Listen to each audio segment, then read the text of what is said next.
Well, good morning. And I'll move over and segue into weather here. If I can get my slide up there, hopefully you can see that.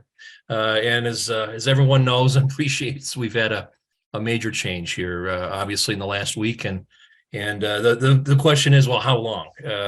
Can this go on? And we know at this time of the year, of course, it's always there will be limits, and the answer to that one is probably a couple more days, and then there'll be a change. But at this point in time, it will be a noticeable change towards the cooler, but still for April, not too bad. It's been an amazing week when we look back, and I'll show you a couple numbers from that here just in a moment. But for overall, for the past week here, not surprisingly, much above normal temperatures over most of the state. On the left-hand side here, these are the departures from normal for the week, and you can see much of the state, at least 4, some cases 8 degrees Fahrenheit above normal for the week.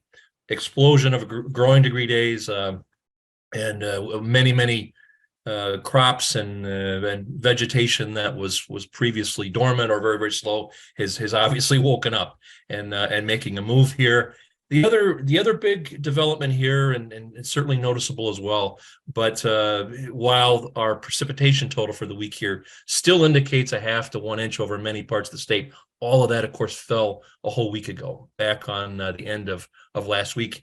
And for most places, it's been dry now for almost 7 consecutive days. And that's a little bit unusual climatologically, but it has been a very warm and dry week.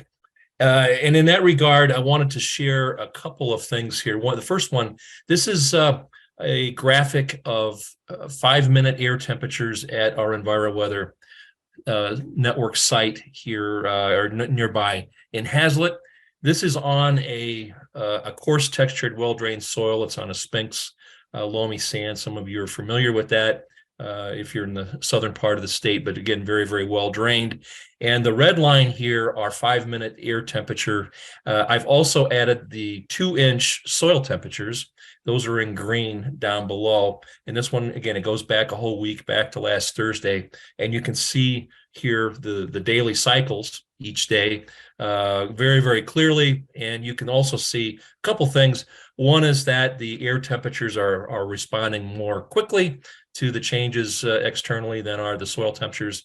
The soil temperature is actually warmer than the air temperatures back at the end of last week, but now the reverse is true. So again, the way it's supposed to work physically, the air temperatures warmed up certainly faster. But we had a couple of other things that are really important about this.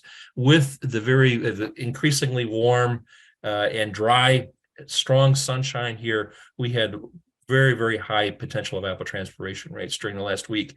Yesterday, at many southern sites, we went over 0.2 of an inch per day.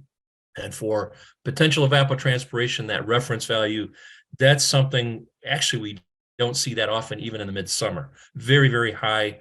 And if we add those up here for the past week, you can see down at the bottom for the last week, just under 1 inch of potential evapotranspiration. That's really high for April.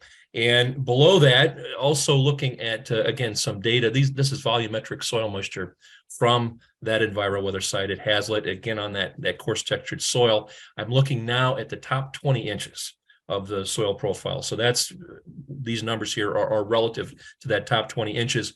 And what you can see, or I can actually, if you're interested, I can provide the daily numbers for this, but we lost over 1 whole inch of water in that. And again, some of that's plant available, some's not. But the point is that we went literally, in some places, from standing water in a field to somewhat dry on the very surface. And the way that happened, of course, it was possible physically, was because of these very warm, dry and very sunny conditions. So something we don't see very often, but the timing thing is amazing, because of course everyone is waiting to get work done, and depending on your soil conditions and soil type, many people this has allowed a start, at least for field work. Some planting has taken place, and it will over the next couple of days as we look here ahead.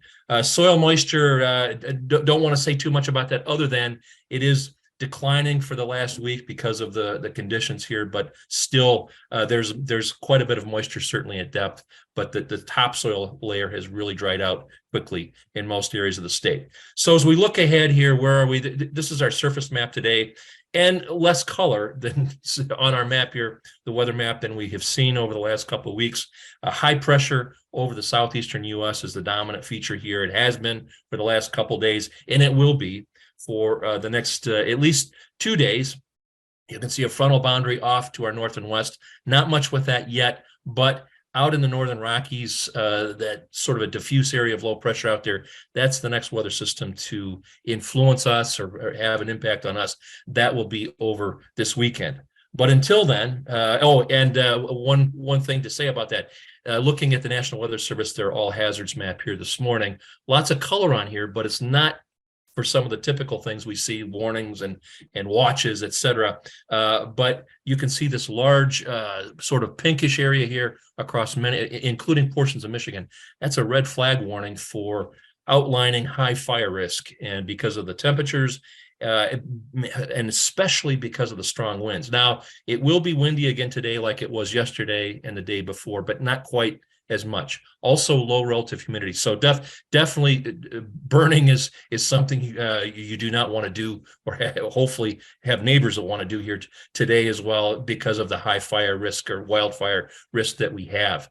And that may be the case tomorrow as well. The green area up here to our north, another area, that's actually a completely different problem, but that's rapid snowmelt, and that's a risk of flooding. So we've got two things on there. We don't see that often. Again, the red flag warnings in Michigan are not that common, fortunately, but we have them now, and we also have some flood risk in the north because of the heavy snowpack, but rapid melting of that, with temperatures up into the 60s and 70s.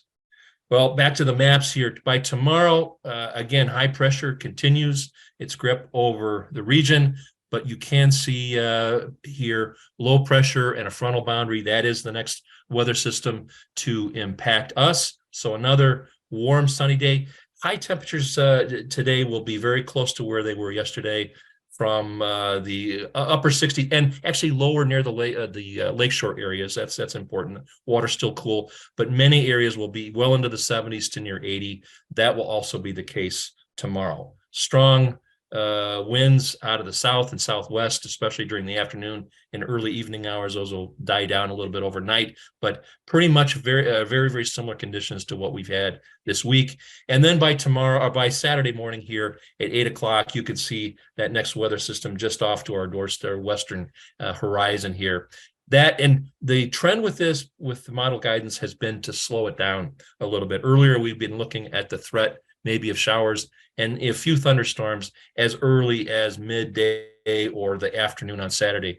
It now appears that will be delayed a few hours, and for most areas of the state, the threat of rainfall probably not until Saturday evening, which means one more day of work and operating things. We can get things done, and opportunity, which is a good thing.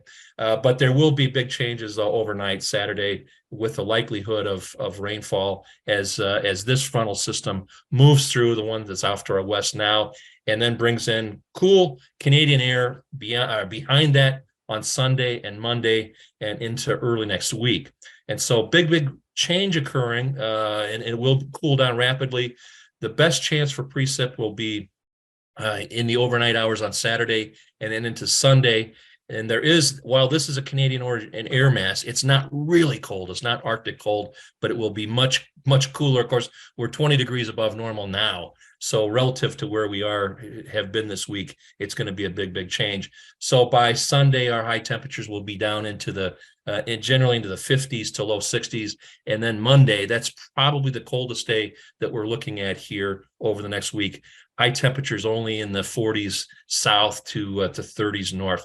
There will be probably some freezing or near freezing temperatures possible early next week. But at this point in time, it does not look like they'll be really serious. Probably right around or just below freezing would be would at least what the guidance suggests right now. So not an Arctic outbreak, but certainly much cooler than it was. One other thing I would mention here, this is looking at a forecast of conditions on Monday morning on the 17th. And just to give you an idea about how much cooler it will be, as you can see, this area of low pressure over Ontario with wraparound precipitation, the blue color there indicates that it probably will be frozen. So yes, we will have rainfall on overnight Saturday into early Sunday, but as the cold air wraps around and ultimately the temperatures fall, we probably will see some mix or changeover, especially northern parts of the state. It is now also possible, if you can see the detail here, some northern portions of the state, especially upper Michigan, probably will see some accumulations with this. It's enough, but further south down over the lower peninsula, it'll probably just be more of a mix or rain or shift over back and forth, but no significant accumulations expected. But it will be a reminder. It still is the transitional season of spring. But beyond that, as we look into the middle and latter part of next week, we will see some rebound of temperatures, at least back up to near normal. Not where we are now, but where they should be. So 50s and 60s for high temperatures, and then lows generally in the upper 30s, 40s, that type of a temperature range by the late part of next week. Precipitation totals potential here over the week, looking a little bit more than it did a couple days ago. More greater potential for precip in the northern part of the state, where an inch could fall, and then generally a quarter to half an inch across southern parts of the state. So depending on where you are, it drier than normal still across the south, but heavier precipitation and even above normal precip possible as you move into the northern part of the state. And again, that reflects that both the rainfall, there's precip overnight on Saturday, as well as then what falls in the next couple days on Sunday and Monday. And then moving into the medium range forecast guidance, it follows from what I mentioned about the next several days and the next week. One thing that is coming out of the guidance here on the left-hand side here as we look at jet stream flow, it looks like a fairly progressive pattern. That is, we don't stay in any one type of pattern very long, and so there'll be periodic changes. And Michigan, as has been the case, it seems like forever, in between areas of cooler than normal conditions off to our west, and then warmer conditions to our south and east. And that's also the case here. Both the 6 to 10 day and 8 to 14 day outlooks, by the way, for that week 2 are very, very similar. So near normal temperatures, and precip probably near to maybe a little bit below normal for this time of the year. So not a big surprise. It's also worth mentioning that the guidance, especially as you move into that second week, there's a little bit of disagreement between the models. So that's not atypical for this time of the year in a transitional season, but a little bit less confidence, but certainly nothing really ominous or something that stands out as a big change or weather pattern shift coming up in the next couple of weeks. And so summarizing here, as you saw, summer, late spring, early summer conditions continue for another couple days, but then a big change over the weekend with the next chance for precipitation, and ultimately much cooler, even with possibility of some mixed precipitation here possible by the end of the weekend or early next week, but then some moderation after that, and that's what the medium range forecasts suggest. I'm going to finish up. Had a number of requests for websites that you can use and that I use to get weather information. And because of the time, I'm going to talk about probably the most important one, at least for me, and the one that I use for short-term forecasts. And where do I get my information? Well, it's from the National Weather Service. And this is one, if you haven't looked at this, I would recommend it just to spend a little bit of time. There are a number of reasons that I use this, but mainly because it's very, very comprehensive. It has more detail. And if there's a forecast of it, it probably is in this product. But this is accessible. You can see the address here, weather.gov. That will bring you to the page you see on the right. And we've already looked at that here once today. And the way this particular site is organized, it's basically click. So you click on the interest or the location or the area that you're interested in. That will in turn bring up a page and give you a 7-day forecast conditions. You can see that here on this page for East Lansing, but it doesn't stop there. There's a great deal more, and that's what's one of the reasons if you haven't seen this, it's worth seeing. It may be overkill, it may be more detailed but it's there, and it's I think it is usable. And it gives you, at least for the short term, it actually gives you hourly forecast of conditions on an hourly basis. It's a 3-hour or as you go out in space, but essentially the next 7 days. And one of the features here that I really like is this. You can see it on the right-hand side here. There's a table and it shows a graphic of a number of variables that are forecast. Those are up on the table here, but air temperature, dew point, surface winds, sky cover, precipitation probabilities, and there's more than one variable for precipitation. How likely is it to occur, the probabilities, how much might fall if it does. There's a great deal of detail in here, and again, it gives you an idea of the timing. Now, we all know forecasts aren't perfect, but this is again a very comprehensive set of information, and if you're looking for specific types of forecast information, it probably is here for your location of interest. One more here showing that particular site with looking out into, and here you can, if you're close enough, you can actually see the precipitation probabilities as we move into Saturday and see that the highest probabilities of rainfall with that next system overnight, early morning hours into early Sunday. So again, this provides a lot of extra detail that we typically don't see with the forecast, and could be useful. And sometimes you don't need it, but many times it is useful to have that. And so this is the source that I use. And as time goes on here in the next couple of weeks, I'll share a couple more of these. I will have a compiled list of these, and I'm trying to figure out where best to put that. We'll figure out a place for that, though, and have there will be more of this information I'll make available so you can copy down the sites and so forth. But if you do have questions, let me know. Be happy to chat about that. And with that, I'll move on and